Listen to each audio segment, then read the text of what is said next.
Welcome to Below the Line, where we talk about working in Hollywood from the crew perspective. My name is Skid. I'm a former assistant director and your host.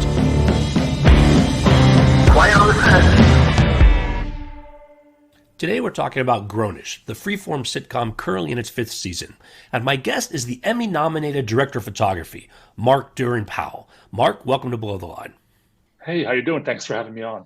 Glad to have you on the show, Mark. First, a quick warning for listeners. Today's conversation may contain spoilers for the show. So Grownish is a spin-off for folks who might not know. There was Blackish, and now we're following their kids. Talk to me about what carries over or how the two sitcoms interrelate. Obviously, some of the characters will carry over. Like, both shows have Dion Cole, who is our Charlie Telfie, one of our school administrators, and he's hilarious. I just love working with him. Makes everyone laugh every day he's there. But the show, what's wonderful about it is when I first came on, I saw that all the scripts that were coming down, they were growing, the characters were growing and changing and exploring things in school, in college. Because this Grownish follows Zoe Johnson first as she attends college. And so now she's got to live outside of the nest and, deal with all the drugs, the sex, all the relationships, all the challenges in college, more adulting and so on. And, also her whole group of friends that form around her. You just knew that it had to grow and change. And so what I like about it is if you think of Blackish, it's from the parents' point of view, sort of, and our show is from the kids' point of view as they attend college. Even we did an episode that went back home one time and we used their sets, their lights, everything. But we made it look like our world. And I think that's so fun. Like if you watch Blackish, you're going to see it from the parents' point of view. And if you watch Grownish, even when they go home, it's like coming home from college the first time, right? Like you come home and you don't even see your home the same way that you did when you left the year before.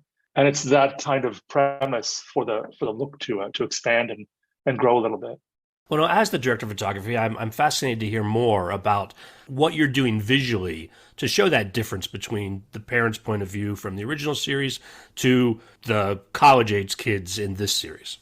I did a couple of things. I wanted to have it be a little slicker and sort of like both glossy and maybe kind of velvety, like the image feels kind of velvety and softer. I wanted to play with that a lot. We use a lot of atmosphere in the club scenes and so on, which is normal, right? If you're in a bar or somewhere. And I just didn't want to overlight it really broadly, like just, let's put on our comedy hat and light it really, really strong from the front. I wanted to feel more grounded and sort of cooler. We sort of, by now, jokingly refer to aspirational, the series aspirational. Like our look is always like, what would someone want if you were in school? Like if it's cool, then make it something cool. We have plenty of scenes where it might be a little lonely or sad for a moment, and sure that you can reflect those moments as well visually. So the story and the characters will definitely drive our look more that way because we are kind of, I don't know, I think it's more grounded and naturalistic in that way, And of course, it's not like, I'm going to light it all like a documentary. Like we take great license everywhere to infuse it with a mood and the lighting, and we have plenty of camera movement. We have plenty of coverage that we try to get. So, weekly style meetings where we talk about tone and style, and we really try to keep that up. That was led mostly by Jamie Nelson, one of our editors, and last season by Jennifer Taylor, one of our main editors, who were both amazing. And they would actually lead it from the editing side, is where that was really being worked on, so that we could always give them the coverage and the pieces they need to build the world that they want to build. I haven't heard a lot of that sort of collaboration between a director of photography running the cameras and the lighting team on set and the editing. Could you talk more about how that came together? Has that been typical in your career and you're just talking to me about it, or is it unusual to have that kind of connection? I think it's unusual. I mean, it's normal for me because I'm super, super involved in post. I love staying in touch with them. I love communicating with post. So I like that part. I like knowing what they're doing, what they need, and so on. But on Grownish is definitely the first time where we had, you got to realize Jamie Nelson, she's also one of the co-producers on the show. She's, Kenya Barris's right hand, like she's finished his feature that he did recently. So, she was handed that as a way to manage it before I was even there. And it was fantastic. Because, we try to be efficient. We don't spend a lot of, we don't spend 10 days per episode. Seasons 2 and 3 were 4-day episodes. Normally Wow. you'd have 5 days. Yeah, Yeah, that's really tight. it's very tight. So you have to approach it with a certain level of efficiency and having a plan, even though you could probably be like, oh, let's just do a oneer right here. We'll walk away. Like, no, you need some coverage as well. It might play as a oneer or almost a oneer, but pieces here so they can craft the feel that they want. It's often an ensemble cast, so you have 6, 7 people in the scene sometimes, and that requires coverage because you want to find the best pieces of each one of those. So Grownish was definitely unique that way and very ambitious. I mean, I joked. I mean, I had to push back a little bit because we just didn't have time. Like they would say, "Hey, do a really cool oneer and lots of headroom and ceiling and everything, and then okay, and then give us coverage too."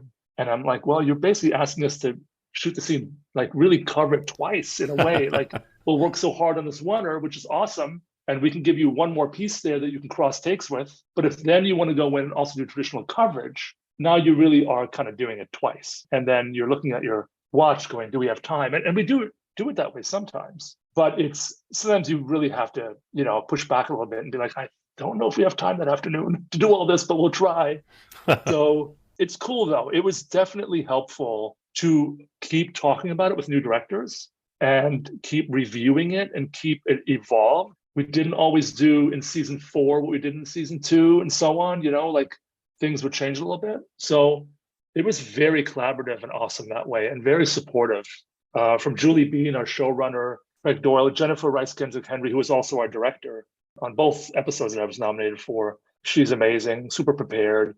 So everybody just knows this world we're in and what we're trying to do, even on a limited time frame. Mark, let's do a deeper dive into the episode that earned you your Emmy nomination this year. For folks who haven't seen it, you can find all of Grownish on Hulu. Specifically, we're talking about episode 6 in season 4, titled Put Your Hands Where My Eyes Could See. Mark, how is this episode different from others in the series? This episode, it's different tonally. It's a two-parter, actually. The previous episode, you learn that 2 unarmed innocent Black men were killed. And that leads to these protests, which starts the episode that we're talking about right now. So it's a tonal shift. Like, we're not doing any light fare now. We're in a protest and it's serious. But the show is actually no stranger to that either. And neither is Blackish. They've touched upon subjects that are serious as well. And I've been asked this a lot. And it took me a while to really, I kept thinking we were doing something that was helping that, and which I'm sure we are. But I think the audience is used to this. I think in our daily lives, everyone, these are things that are real to us.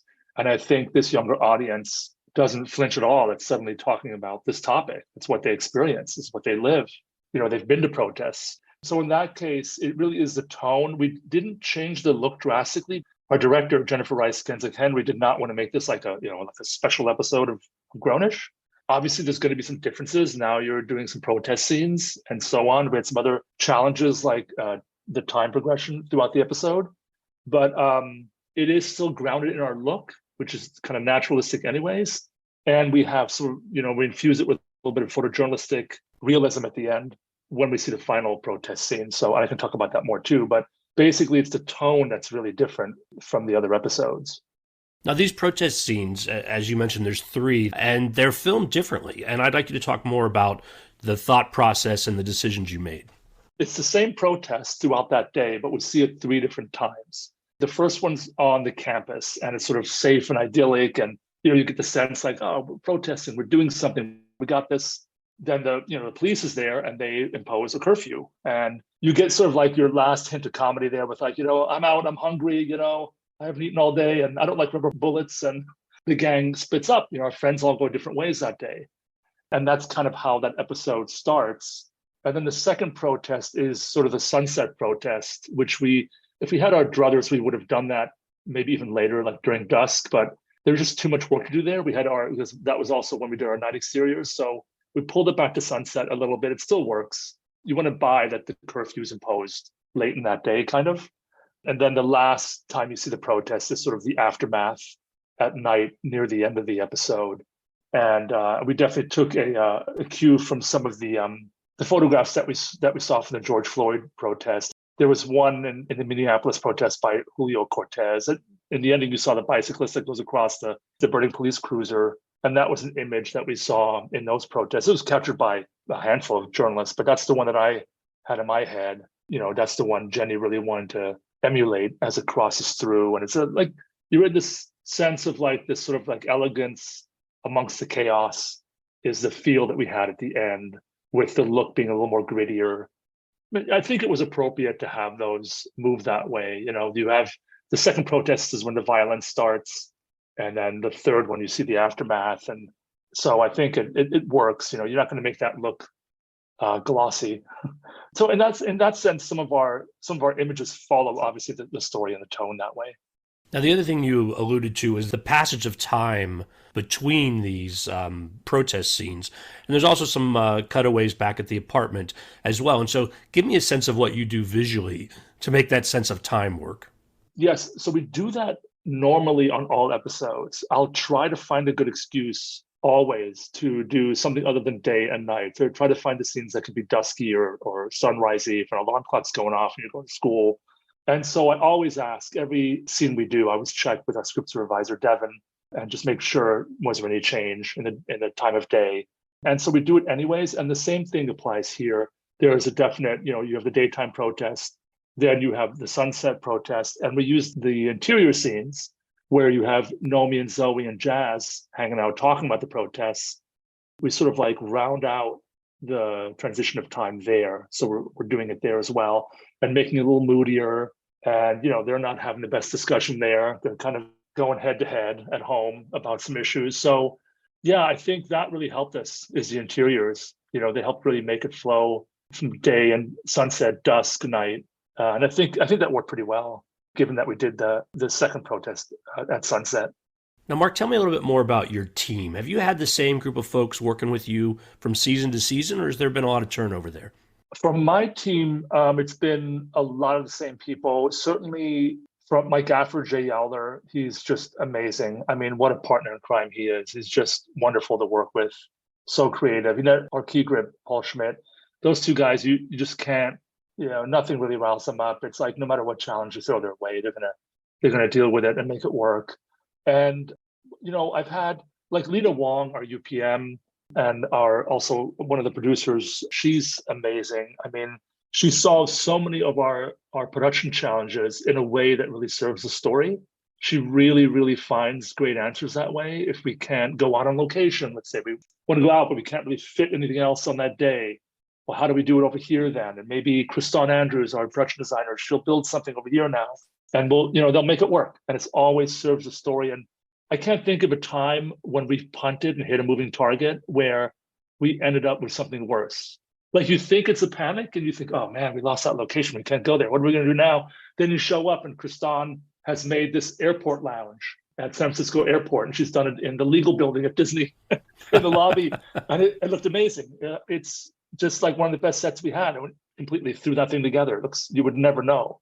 So I love that kind of stuff. You never feel like you're going to walk in and be like, oh boy, we kind of punted on this one. You realize you threw a touchdown, And I'm curious about the show and that it has gone to 5 seasons because it's interesting. The idea of college almost locked yourself in on a 4-season, while Zoe is there in college. But now the show, she's graduated and Zoe's younger brother, Junior, is the star of the 5th season. I'm curious if they're involved anything different from a visual perspective in that transition from season 4 to 5. The sets all changed, right? We have different dorm areas now and so forth. And that will change our lighting a little bit. We'll adjust to what's there. But overall, we didn't change our look. I had to also deliver an HDR version, high dynamic range version, which is going to be normal soon. It's what you would see on your iPad. So that took a little bit of work to make the palettes work together in both versions, the HDR and the regular standard version. So that was interesting to solve. But other than that, we really always aim to have the same sort of world that we're in. Mark, as you mentioned, you're very interested in what's going on in post-production as well. You talked about your collaboration with the editor. Talk to me more about that process and who you might work with. Another person that I really work closely with is our final colorist, Gareth Cook. He works at a Foundation Post, which is not far away from our stages. He's such a talented colorist, and we work very closely together. I review all the shows. I try to go in when I can, or I do them remotely in a room they have set up for me. He's so integral to this. I mean, there's been times when we've had to, they might recut an episode a little bit, or you want to make something look more like a flashback and we'll apply a look to it. Or our freeze frames. Like if you watch the end of each act, it's usually always like a freeze frame. And we developed that from season 1 and season 2. In season 2, we developed that a little further where we wanted to be more sort of flattering and not as contrasty and not just make it like a contrast knob increase, which is sort of what it was in the beginning. We call it the dry look that he developed. We just kept working on it over a few weeks and it's never changed. It's like every one of those freeze frames from, I think, maybe 2/3 of the way through season 2 onward, we went that route and they're just wonderful. I could watch an episode just to watch that applied during those freezes. So I got a lot of kudos for him for carrying this through and always he's very fast. We get done on time with our color sessions, but he gives it a lot of care and I love that. Mark, I don't think I've ever had a colorist on the show, and probably I should invite one on to talk about that. For audience members who might not be familiar, give us more of a sense of what this color process is after you've already filmed it. Yeah, so when you do any project, even if you've very carefully controlled the look on set, which most of us do now, when it cuts together, it may get reshuffled a little bit. There may be a different passage of time. Scenes that you thought went in this order get shuffled a little bit. Now that one's later. And so you want to tweak it a little bit in terms of the time of day progression, let's say. There may be other things that you want to do in color correction to get to the look that you want to arrive at. And a final colorist is sort of like a sound mixer, let's say. When you go through your final mix and so on, your sweetening stage, as I call it, your colorist really makes sure that everything cuts together smoothly, that there's like a nice passage of time when it all gets cut together. You just give it some continuity. And that's not new. We used to call them color timers back in the days of film and making prints for theaters. But Gareth is definitely a fantastic veteran. I've known him a long time, and he's incredibly important to the show. So in terms of airing, the show is currently in a mid-season break for season 5. Do you know what's next? Are we going to continue following Junior for future seasons? I hope so. I hope that we do another season. I think it's pretty awesome this is not easy to do. Think about, you've got Yara Shahidi, who just is so amazing. Then you've got to fill those shoes, which Marcus did amazingly. And they're such a good team. When you see this cast together, they're so supportive of one another. Such a great group. It really is something. So I hope that they do more. I think there's more stories that we can tell. So yeah, I hope so. So we'll see. Well, good luck with that, Mark. I hope the season finishes up strong and we're seeing more of that. On that note, we're going to call it a wrap. It was great having you on the show. Thanks so much. I really appreciate it. Listeners, I always appreciate your feedback. You'll find my contact info at our website, belowtheline.biz. That's B-I-Z. You'll also find past episodes and links to all of our social media, so check it out. Mark, besides Grownish, where else are we going to see your work? Recently, I finished You People, directed by Kenya Barris. It's a feature that he did last fall. Eddie Murphy, Julia Louis-Dreyfus, Leah Pearlman, Jonah Hill, David Duchovny, Nia Long. I worked with her Uncle Buck as well. Emily Arluck was in it, was our Nomi on Grownish. So just this amazing cast that Kenya put together. I'm not sure about the release date, but it's finishing soon, so I can't wait to see that. Thanks for the early notice. We'll keep an eye out for it. My closing credits, thanks to Curtis Five for our music, John Wan for our logo, and to all of our listeners, I appreciate you. Please rate us wherever you get your podcasts and tell your friends. Thanks again from Below the Line.